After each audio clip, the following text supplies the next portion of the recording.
My name is David Costello. I'm currently a teacher for the Winnipeg School Division, and I'd like to give you a little bit of history on how I became a pilot project teacher for the Treaty Commission. Currently in my school, I'm an Ojibwe language teacher. I've had a wonderful opportunity working with the language consultant, Sophie Belanger. While working with her, she introduced me to Geraldine Whitford, who is another Aboriginal consultant for the Winnipeg School Division. With conversations with Geraldine, she talked to me about how there was a new pilot project for Treaty Relations Commission, and that she wanted me to be a part of this, and I was very honored to be a part of it. So just a little bit of a history on how I became a pilot project teacher. So I'm going to share a little bit of Ojibwe with you, as I think it's important. So David Nishikaz, Nin Gikanu Amage, Nin Anishinabem. For those of you who don't speak Ojibwe, I just introduced myself. I said my name is David. I am a teacher, and I speak a little bit of Ojibwe.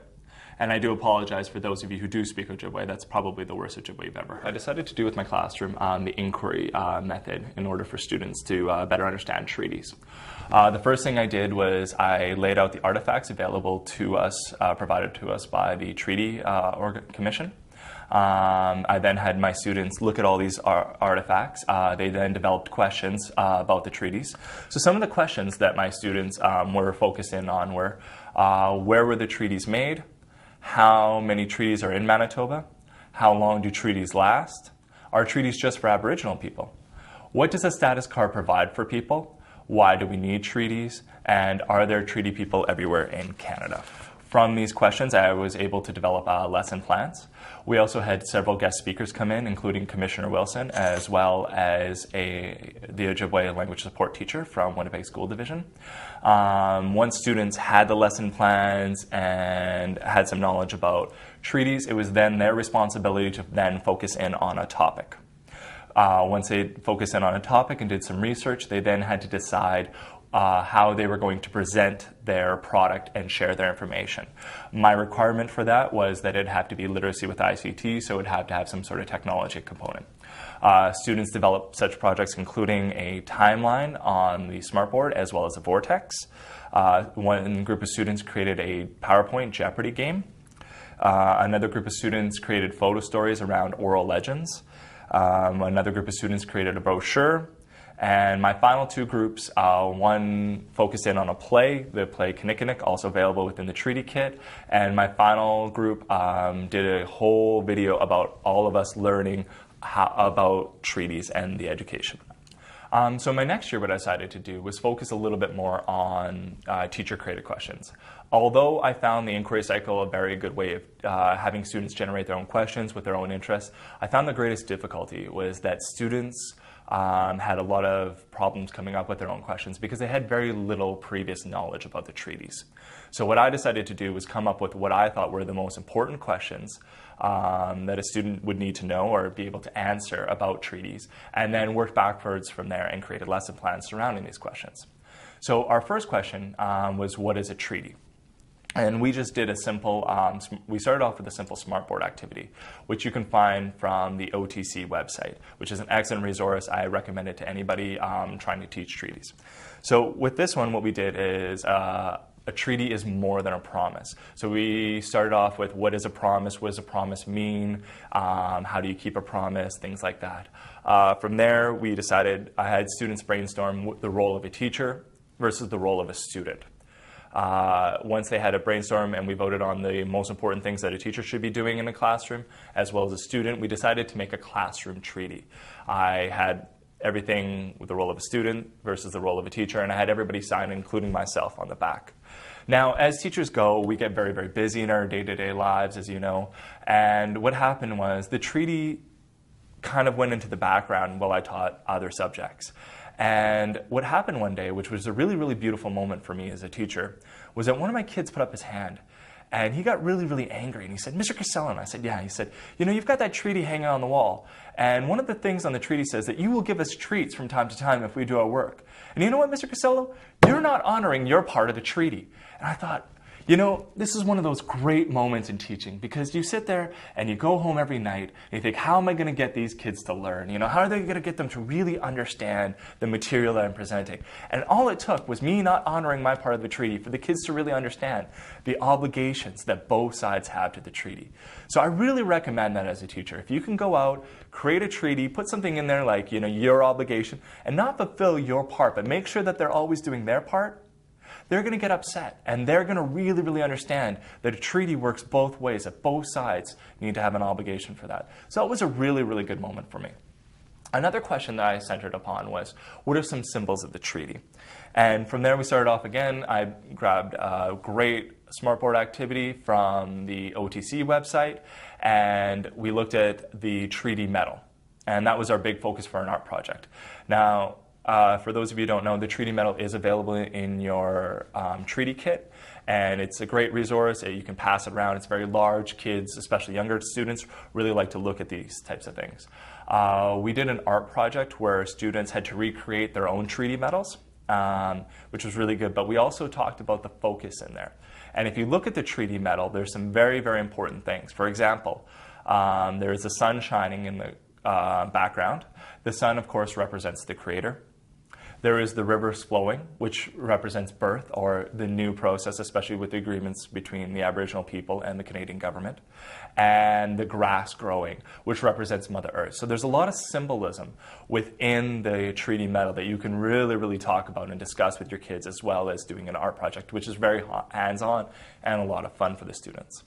Another symbol that we talked about was the importance of the pipe. Now, for those of you who don't know, and Nelda explained this to me, the pipe is like a telephone to the creator. You smoke some tobacco through the pipe, and what happens is the smoke rises, and your wishes or your thoughts go up to the creator, so the creator is listening. So what I did is I first read my students a Lakota legend, and it's called The Legend of the White Buffalo Woman. It's an excellent resource. It's a picture book that you can get, and we looked at that. And then we did a compare and contrast between that and Ojibwe culture and how they use the pipe in their ceremonies. What I did is I brought in a pipe carrier. Now, it's very, very important to note that a pipe carrier, a pipe is not a showpiece. She did not bring in the pipe so that the kids could touch it, the kids could look at it. Instead, she talked about the pipe, because a pipe is a very personal object. It's not something that you just walk around with and show everybody. So that's a really, really important point that I think that a lot of people who may not familiar with Ojibwe culture should know about. So the students, after listening to how the Ojibwe people use it in the ceremonies and how the Lakota people use it in the ceremonies, we just did a simple Venn diagram where they did a compare and contrast structure, which was an excellent one. A third question that I focused on was when were the treaties created? This was just a simple timeline. It helped the students visualize and be able to understand the most important parts of the treaty, how the treaty was created, or how treaties were created, starting with, of course, the Royal Proclamation, all throughout all the treaties until today. And once again, to kind of give a personal touch, students did their own student-created timeline. Now, once again, I want to caution one thing, something I didn't think about. Well, first off, I should explain, students had their timelines of their most important parts, as well as photographs of them growing up. Though one thing I did not anticipate was that some students didn't have pictures, some students were in care and things like that. So you should always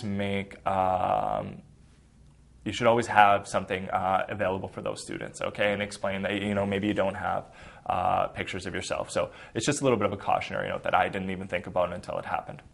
A third question we had were, where were treaties created? So in this one, what I did is I took a map of Manitoba, I cut up all the treaties, all the spaces, and I had kids put it together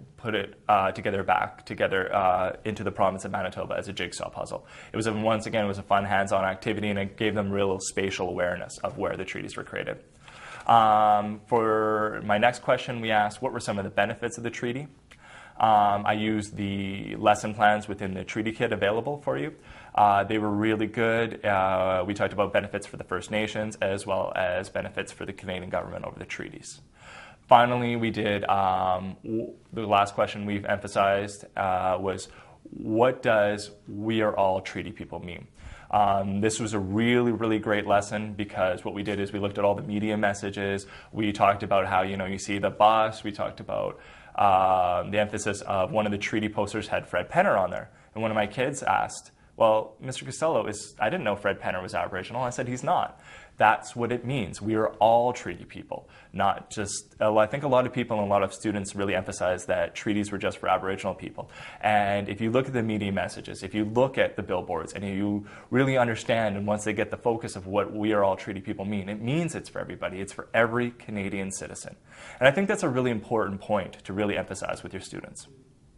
So in conclusion, I want to ask everybody a very, very important question. Why teach about treaties? Is this something that your principal or superintendent or your division or even the government has said, you should be doing this, and you just follow through, going through the motions? I believe that teaching treaties is beyond that. I think that it's an important part of our past. It's part of our history as being a Canadian, as being part of the creation of Canada. Even present right now, treaties are still being contested today. For example, land claims, there's been about $2.5 billion in settlements currently.